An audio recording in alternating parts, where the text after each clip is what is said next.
coming out here after 30 years. Yeah, I ain't got nothing, but I'm gonna have something because I'm rich in personality, you know, and I'm rich in love. My family love me, and that's really all that counts. Hey man, shout out to everybody out there on Team Banky Pound, man. I appreciate the love. Pop, pop, pop, pop, boom, boom, woo. I appreciate the support. Let's go, let's get it, man. And we got 17 days, man, for the meet and greet. 17 days, man. What's going on? Is y'all pulling up or what, man? We got food ordered. We got DJs hired. We got security. We got the venue secure. All we need is y'all. It ain't hard, man. Come on, man. Life is about moments. This is a moment. This is our first meet and greet, hopefully of many more. But be a part of history, man. Pull up on it, man. TBP Nation, stand up, man. Let's go. Contact Hardcore Boxing News. Get your tickets today. Today. You understand me? Let's go. It's gonna be a crazy event. It's gonna be a beautiful thing. Some people gonna be there, man, that y'all might want to meet. So pull up. Even if you don't just want to meet me, you know, pull up. Let's do it. Let's go. TBP Nation, salute. Appreciate all the love, all the support. Let's get it, man. Woo! Today we still going down the line, man. Talking about my 20s, my 30s, my 40s, and then I hit 50. You know, I hit 50 in the penitentiary, man. And yeah, that was hard, man. It was hard because at the time I'm hitting 50. I'm like, I've been in the penitentiary since I was 20. You understand? So I'm like, in my mind, I'm kind of like doubtful, if the people gonna let me out. In the back of my mind, I feel like I'm gonna get out, but in the front of my mind, I'm doubtful, because I've been in so long. I done had so many setbacks, so many turn downs, so many battles, so many wars, so many struggles, But I was holding on, I was holding on. I was in tip top shape, I was in tip top shape. I worked out every day. My mind was in order. All the skullduggery and the larceny and the tomfoolery was put aside. Uh, I had stopped almost everything, probably besides the store box. I was dwindling down on that, though. I didn't do like I usually did with the store box. Usually my store box was open for the whole compound. You can come from across the yard to come get my stuff. Because if you ain't give it to me, I was coming across the yard to get it. So I had dwindled that down to I only loan stuff out to people that was in my block, people that I can, AT&T, reach out and touch, real quick if they ain't have my money. But I acknowledge, though, I still was, I'm playing Russian roulette. And what I mean by that is because if don't nobody pay me, I know I'm gonna touch it. So I'm playing Russian roulette, thinking that they know not to play with my money, but you always get somebody, and they may catch you on a bad day, and then bada bing, bada boom, you late, you got a case, which is gonna automatically get you turned down for parole. They look for any reason that they can find to turn you down for parole. So getting in a fight or something like that, catching a bogus charge or, anything small, you can forget, making paper for the most part. I've seen dudes do it, but it won't too many, you know. But at this time, when I turned 50, it's like everything changed, man, because they had a new parole board, man, and man, it just shook up the whole penitentiary for everybody who was eligible for parole because they had Agent Bennett in there, man. Shout out to Agent Bennett, man. And shout out to Taylor Paul, man, formerly known as Paul Taylor. And Paul Taylor had got out of prison, man, with a program that he created, and the things that he was doing on the inside, man, where he was able to barter, and when he made parole, and he got out of the penitentiary, man, he did something that was never done before in the history of Virginia, probably in the history of the United States that I know of. But he was able to get close to the parole board, man. And I mean to the head person, the chairman of the parole board. Now, the significance of that is this. People on the street, family, can hardly get a meeting or a conversation with the head of the parole board. You know, people that's, you know, sons or nephews or uncles have been locked up for decades and decades. They try to reach out to the parole board and talk to the parole board on behalf of their family member. It was hard to do. So for a convict to get out and be able to get close to the head of the parole board and start, you know, making suggestions about who he think was worthy of parole, for them to entrust him that much and let him get that close, it was just monumental in the system. You know, it was monumental, man. So dudes started making parole more often, man.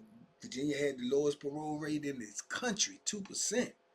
So won't nobody making parole, man. I'm talking about if you heard two dudes made parole in a year, you might be on Buckingham, on Nottoway, or Augusta somewhere. Just two people in a whole year out of hundreds and thousands of people going up for parole. So it was crazy.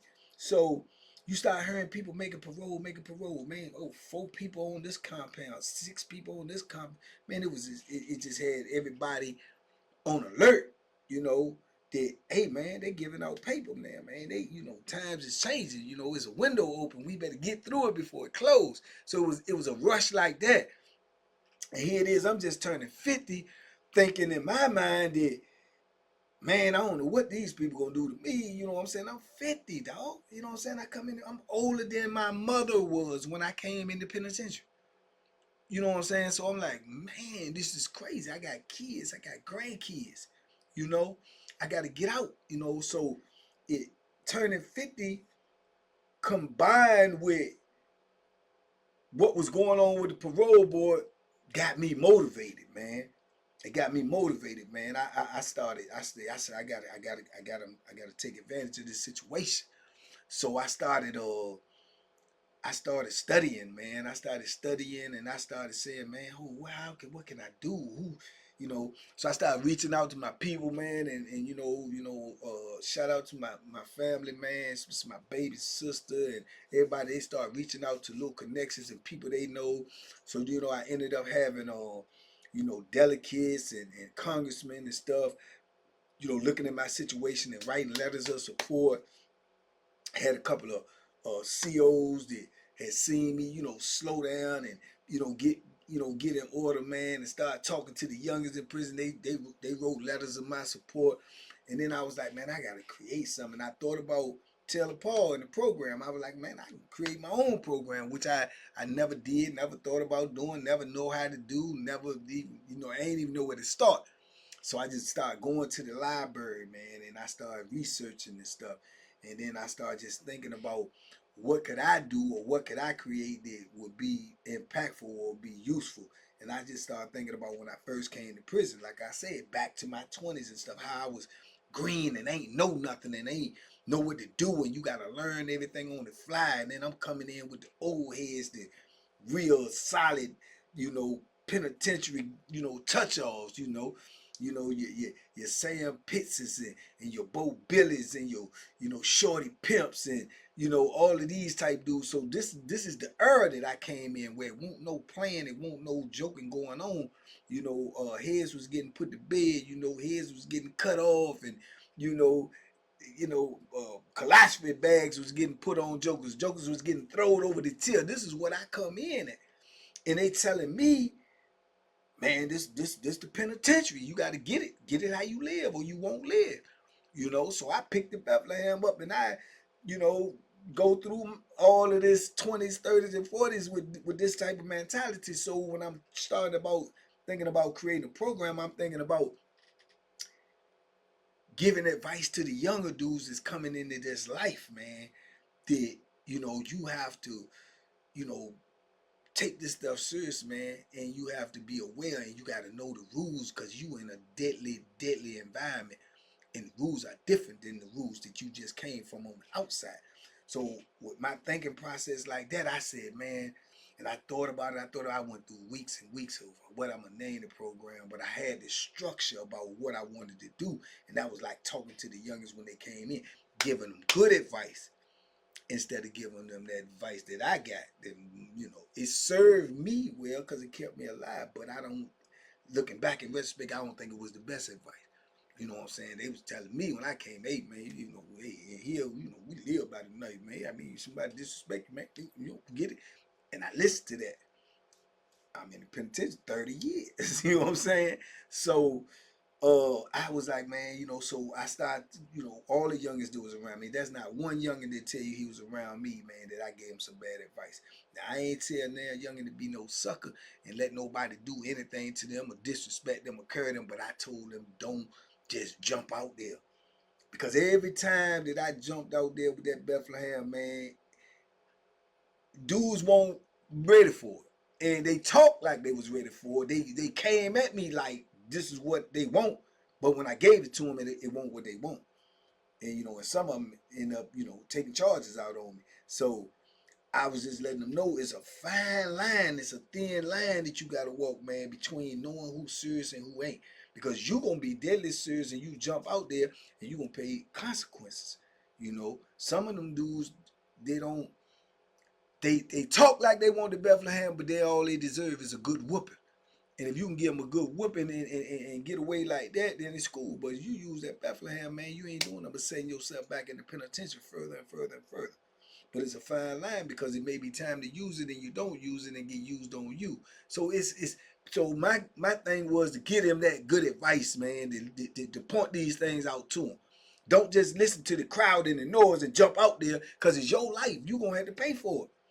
You're going to have to pay for it. You did? So I came up with the name of my program. I said, man, after all these things I went through, all these different names, all these different acronyms, I came up with, what happens when you trying to break habits and stuff, man. You got the drug habit, you got the alcohol habit, you got a gambling habit, you got whatever it is. You go to rehab. So I thought about the name rehab, and then I ended up, it just kept coming back. I came up with other names, it just kept coming back, rehab. And I came up with the acronym for rehab, and it stood for reevaluating habits and behaviors.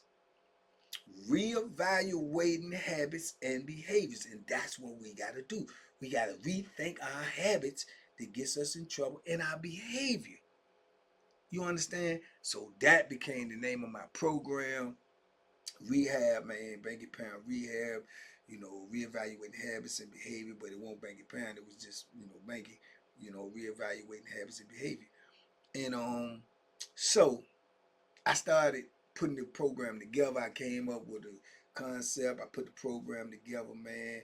I went over it. I let a couple of my little young homies read over it that I thought it was, very intellectual. They was like, impressed with it or whatnot. I ended up presenting it to a couple of COs. They read over it. They approved of it. So then I took it to the major, man. Let the major see it. He loved it. The major runs all of the with security on the institution. He does the hiring and the firing. Everything go wrong. Somebody trying to escape. Somebody trying to fight. Somebody getting the drugs. All that falls on the major. So when the major liked it and he approved of it, man, then he was gonna let the warden see it, and they was talking about putting it, in the curriculum. And I was like, oh, that's cool, you know what I'm saying? So then I ended up getting the warden on my side after he read it, and he went back and looked at my record, and he was like, called me in there and talked to me. He was like, man, you been busy. You been busy. He said, but I've been looking over your record, man, and you can calm down, man, for the past 5 or 6 years, and what changed you and all this. And I said, penitentiary, woo. He was like telling me stay on the right track or whatnot. And he would, if I keep doing what I was doing, man, then he would, speak up for me at my parole hearing, which was crazy. I never had a warden even say or think anything of the such. So that was when the tide had started to turn, man. So, I ended up like basically shutting my stove box down, you know what I'm saying, to the point where I just was giving dudes stuff that I was cool with and say, just give it back to me, but I won't put no tax on it. You know what I'm saying? I was trying to stay out of the way because I kept seeing people leave. I'm like, man, this is my opportunity. I can't blow it. I'm 50. You know what I'm saying? So within that time it took me to create that program, man, at 50, turning 50 in the penitentiary motivated me, man, to get out before time caught up with me. Because like I told you, the worst thing in the world that can happen to you in prison, man, is to get killed in prison or to get old in prison. Those are the worst two things that can happen to you in prison, bro. To get killed in prison or to get old in prison. You know what I'm saying? And we already know you know, well, three, you know, lose your manhood, you know what I'm saying, to get killed or to get old in prison. Those are the top three worst things that could happen to you in prison. You know what I'm saying? And you know, I definitely ain't never lose my manhood. I hadn't got killed, so I was on the clock or getting old in prison. So I had to do something, man, and it motivated me, man. It got me to doing things that I didn't know I could do. I didn't know I could create a program. I'm in the library every day. Dudes is looking at me like, man, like, you know, yeah, well, you know, Banky starting to weird out because all they knew me for was working out every day and, you know what I'm saying, doing this, doing that, and then they ain't see me working out. They ain't see me out and about when I was going to the library every morning. When every morning I used to go out and work out and be in the park working out, and they don't see me doing none of that. I'm in the library back. I'm in the cell. I work out a little bit in the cell, and I'm in there on the, you know, reading in the dictionary, coming up with this program concept, and I'm pushing this and I'm pushing that, and I'm writing letters. And I started doing something that I had never done the whole time I was locked up. I started writing the parole board. I wrote the parole board. Every person that was on the parole board, 4 people, I wrote each and every one of them a personal letter. Um, Explaining why I think I deserve parole. You know what I'm saying? How I done turned my situation around. You know, don't judge me from my past in the penitentiary. I had to do what I had to do to survive to get to this point. But look at my, you know, my maturation, my growth, my maturity, you know, by what I used to do to what I'm doing. All of that I every year. But then 50, 51 turned down. 52. You know what I'm saying? And it's the same thing, but I just kept grinding. It took me like a year and something to get the program together. So I put the program out there. So boom, I'm grinding, man. I'm just working at that. So dudes looking at me like they don't know what's going on with me. Because like I say, in penitentiary, everybody know how you move. They know who you are. They've been around you. So I'm moving different. You know what I'm saying? I'm acting different. You know, and I'm responding different. So they could see that, you know, so they don't know, you know what I'm saying? So it was weird, man, but I felt the strong sense of urgency, man, that I got to get out the penitentiary, man. I can't be 60 in the penitentiary, 70 in the penitentiary. If I live that long, I can't do it. You know what I'm saying? So I was super motivated, and I'm seeing dudes go. I'm seeing dudes go. So I'm saying to myself, it's real. You know, when I seen some jokers go that just like blew my mind. Like I'm like, he got what left before me. You know what I'm saying? And then dudes start leaving right around me in the block. You know what I'm saying? Buster B, Goldie. You know what I'm saying? Dudes was just going, man. Pedo. I'm like, man, these jokers gonna let everybody out but me. But me. I'm like, nah. So I just was going harder and harder, man. And you know, God willing, man, I made it, man. When I made it, it was just so crazy to me, so unrealistic to me. I just was like in a cloud, man. I couldn't believe it. I'm like, man, what? You know, because all I had was verbal confirmation, and then I got a piece of paper that it was, you know, printed confirmation, but I ain't going nowhere. You know what I'm saying? But I'm excited and I'm anxious and I'm nervous and I'm confused because I've been gone for 33 years, man. Is this real? Is this real? Can you be in here fighting, scraping, scratching, trying to survive and trying to hope and pray your way out and will your way out and don't nothing ever happen, and then just all of a sudden they say, okay, you can go. It's just like that. It's like it's mind boggling to you. So I couldn't believe it. But I'm saying to myself, I just seen Buster leave. I just seen Peter leave. Man, I just seen Goldie leave. Man, I just seen such leave. I just seen Charles Carter leave.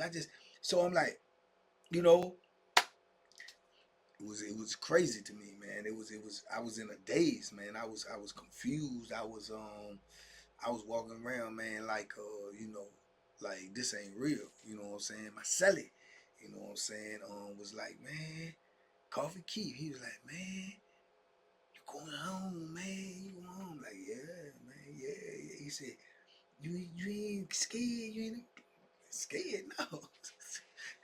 Everything but that. Scared that they joking, scared that they playing, but the goal, nah, I need the gold, champ. I need the gold. Then it just put you in a frame of mind, like, man, you know, man, I gotta get out this door, man, before somebody mess this up. You know what I'm saying? I'm like, it changes your whole mindset because now I'm like, boom, I gotta go out. I ain't really want to go out in the block. You understand? Because when you go out in the block, it's penitentiary, man. Yeah, you at risk for any type of altercation to jump off. If you get in any type of altercation, the parole is gone.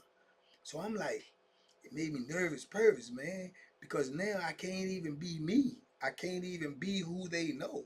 And then you got to ask yourself, do they know? Do they know I can't be me? Do they know the pressure that I'm under? Will they take advantage of it?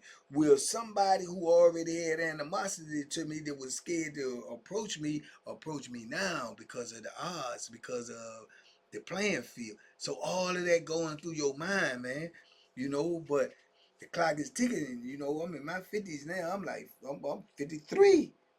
You know what I'm saying? I'm 53 years old. I'm like, man, so it was crazy. And then, like I say, I ended up doing it 5 months in the reentry, and the time came, man, where they bust the doors open, and I walked up out of that joint, man. And that was the biggest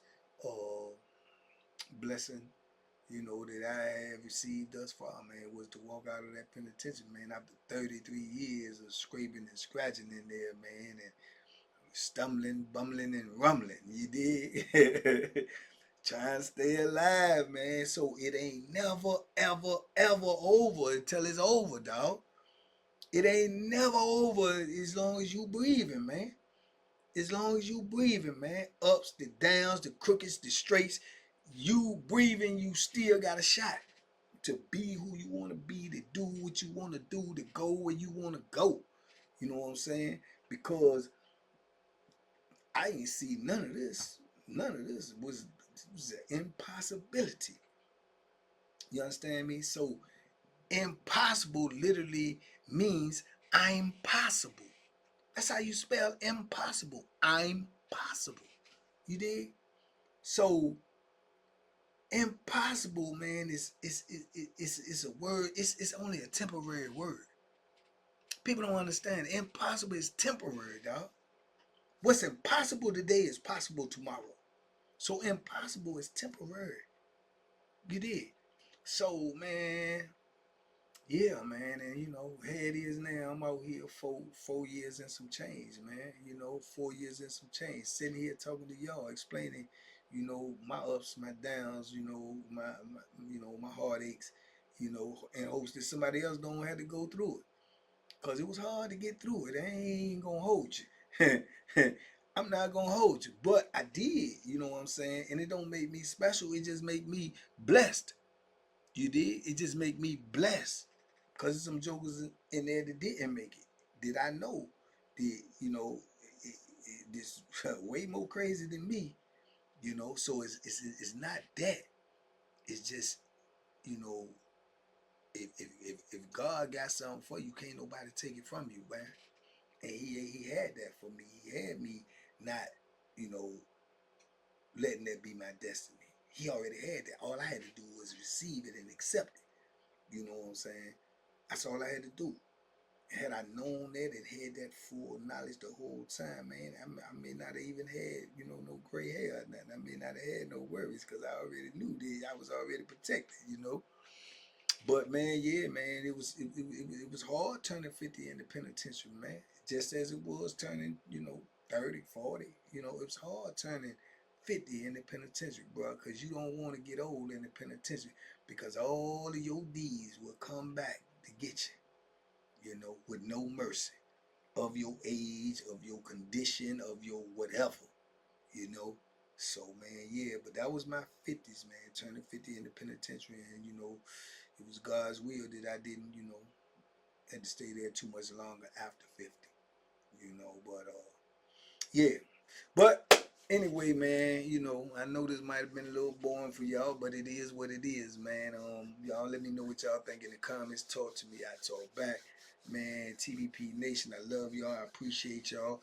I hope to see each and every one of y'all at this meet and greet. I really, really do, man. So if there's any way possible that you can make it, please make it. You know, because we're going to try to make it a great night.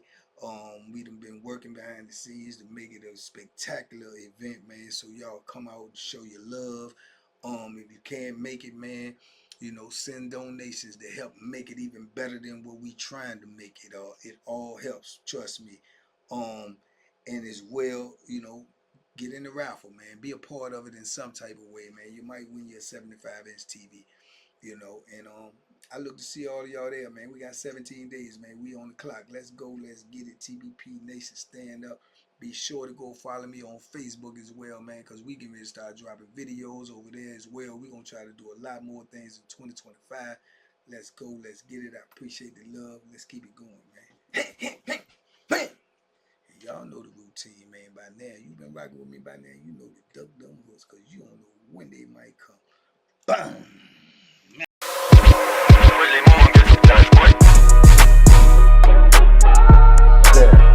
The banky special. Yeah. Pure deliciousness. Pure deliciousness, man.